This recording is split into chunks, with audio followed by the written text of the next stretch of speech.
Así desnaquizado quedou o cruceiro de Santo Tomé de Meis tras o impacto dun vehículo. O accidente tivo lugar o domingo a mañá, supostamente, por un destello que cegou ao condutor. O impacto foi de tal calibre que afectou a todo o cruceiro.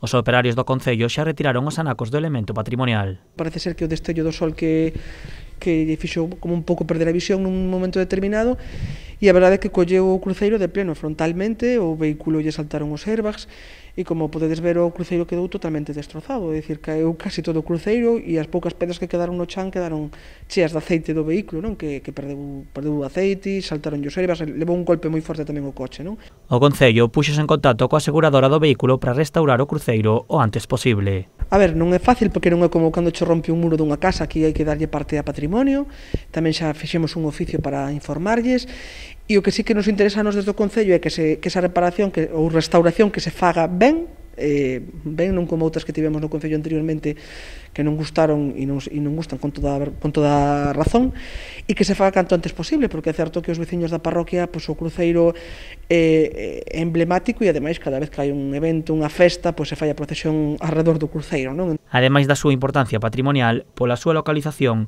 o cruceiro tamén ten unha importancia sentimental para os fregreses da parroquia. Se o Concello lle quitan un ben patrimonial, lle falta como unha pequena pata, non? Nos, como sabedes, levamos desde que comezou a pandemia facendo un inventario complementando o inventario que xa existía de bens que hai no Concello. Evidentemente este cruceiro xa estaba catalogado, pero sí que decidimos facelo por parroquias, por lugares, e calquer cruceiro é moi importante, pero o cruceiro que está pegado a unha igrexa é todavía máis importante. O Concello agarda que o cruceiro estea totalmente restaurado para o verán. Ademais, o goberno local tamén estuda a posibilidade de ampliar a estrada onde está localizado o cruceiro para mellorar a circulación e protexer a estrutura.